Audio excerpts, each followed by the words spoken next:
Kalingap, sinusuportahan po, wala po silang pinipili na na panoorin. Lahat Nako, mga kalingap. Si Kalingap Rab, sinusubaybayan ng wakwak. Nako, atay. Sino naman kaya wawakwakin ito? Mga kalingap, ingat tayo ha. Ayan, may wakwak na nakasubaybay. Ito, pakinggan natin ha.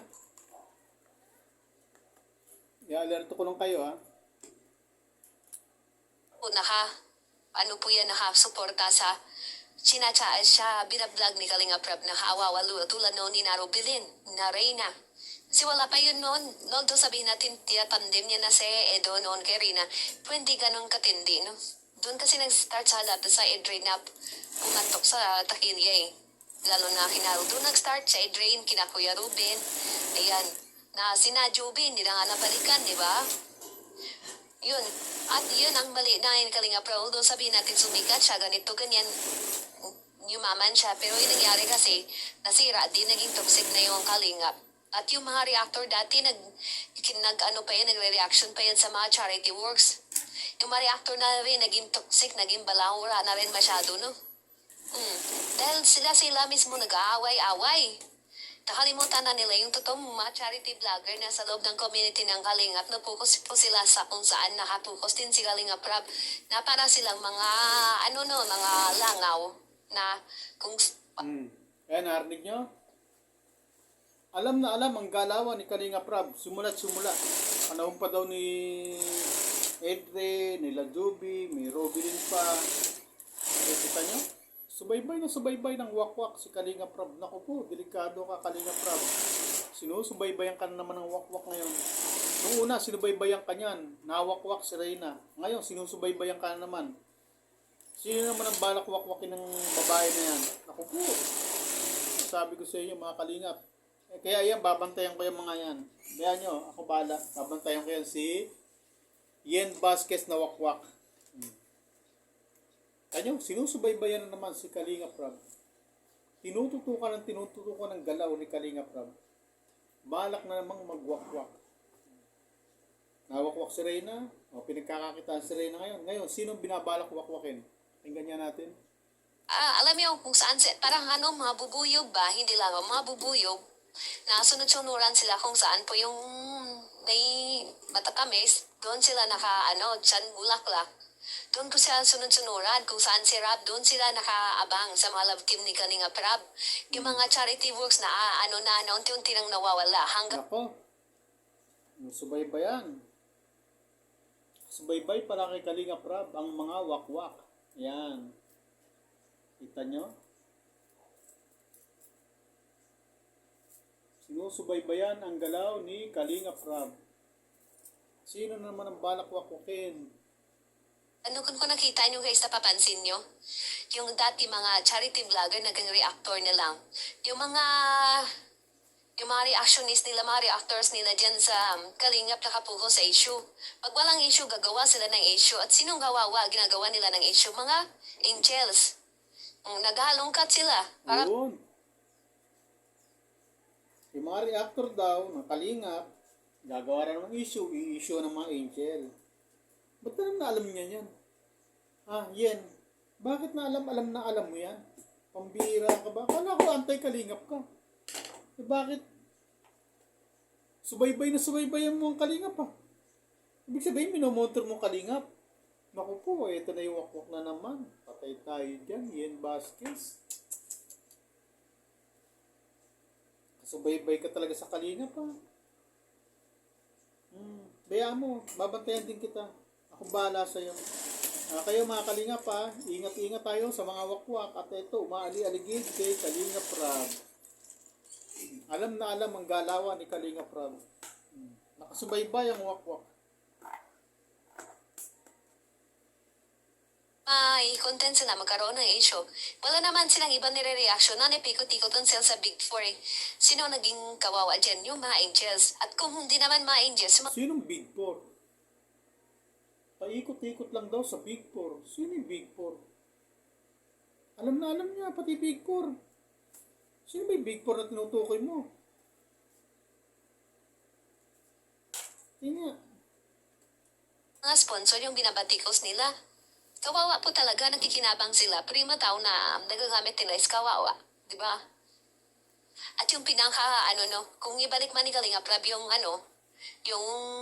dati nilang ginagawa at sa panahon ni na Rubilin, Jovi, ni na Ginalyn, ayan, yung si Ginalyn yun, maganda yun. At marami pa to yung napanood no na hindi na nila natin kasi nung panahon na yun guys, even may Edrain po, hindi masyadong panatiko kami, hindi ba kami masyadong talagang may competition, no? Kami po para kung hindi nabablog yan sina Gina Lynn noon, sina Robilin, hinahanap-hanap namin sina Jovi na yan. Hinahanap namin yan kung ano update sa kanila, musta na sila. Jovelyn at Robilin. Naku, balak wakwakin, nahanap daw. Hala, balak wakwakin si Robilin at si Jovelyn. Sino yun? Hala, sinusundan-sundan daw nila. Teka nga, pakinggan natin. Inaabangan pa. Kami Ayan. po yung napanood no na Jovi, ni na Gina Lynn, ayan, yung si Gina Lynn yun. Maganda yun. At marami po to yung Jenalyn, nawawakwakin. panood no na hindi na nila natin kasi nung panahon na yun guys, even may Edrain po, hindi masyadong panatiko kami, hindi ba kami masyadong talagang may competition, no? Kami po para kung hindi nabablog yan sina Gina Lynn noon, sina Robilin, hinahanap-hanap namin sina Jovi na yan. Ayun. Pag hindi raw nabablog si Jovelyn at saka si Robilin, nahanap-hanap daw nila. Patay. Disgrasya. Ano, wawakwakin nila yon? Ano ba balita ito kay Robilin at kay Jovelyn? Ito tayo dyan, Yen Vasquez. May pinaplanong wakwakin. Ayan, ang mga wakwak. Kaya umaaligid na naman. Hinahanap namin yan kung ano update sa kanila, musta na sila. Inaabangan pa rin namin yan. Wala, hinahanap-hanap, pinaabangan. Si Robilin at Jovelyn. Wawakwakin nyo? Hindi pa masyadong noon toxic. Ang panahon na dumami na po yung mga LTLT na yan, nagkaroon na po yung like example, EDC, ayaw manood sa Jumcar, baka mamayal, baka yung views ng Jumcar. Yung EDC na, yung Jumcar naman ayaw manood ng EDC. Kasi baka masapawan yung views nila. Naging ganun, parang naging divide and mayroong ng division every team sa loob ng community. Parang hindi na po bagay tawagin, one kalingap, one family, no? Kasi nagkabuklod-buklod na at nagka-toxic na. Tapos yung mga official member ng Kalingap, natuto na rin mga manggura off ng mga sponsors, di ba? Mahagok ang aswang. Ay, mahagok ang wakwak. Hihingal lang, mahagok yung aswang. Oh. Pambira to si Yen. Patay tayo dyan. May wawakwakin na naman. Yung mga sinusubaybayan pala sila.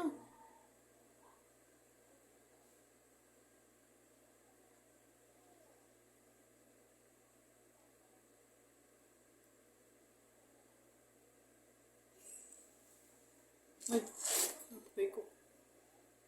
Ang mga sponsors na kawawa mo, OFW, wala na pang papadala sa pamilya, ipapadala pa nila para bigyan ng sila mga bulong-bulong, kalad ni Pandano. Ginawang hanap buhay yung mga bulong-bulong, inuuto yung mga sponsors, tingnan mo Ayan na. Tama na muna eh, mamaya naman natin tuloy. Tayo medyo nakaka-alerto yung gagawin ng mga aswang na yan. O, narinig nyo? Kay Kalinga Prab, may mga nakasubay na aswang, nawakwak. Ayan. Hanapin nila, hinahanap-hanap nila yung mga sila Jovelyn at sila Robilin. Nahanap-hanap daw niya. Ibig sabihin, barak wakwakin. Ganun ba intindi ko dyan? Pambihira yan. Nahihirapan ako intindi yung wakwak na yan. Ulitin natin, titingnan natin ulit kung paano nangyaring ganun. Sinisiraan si Kalinga Prab na ganito raw, watak-watak na raw. Ang daming panira. Mamaya babaanoy natin yan. pang ano lang to, papatikim lang ng mga umaaligid na wakwak.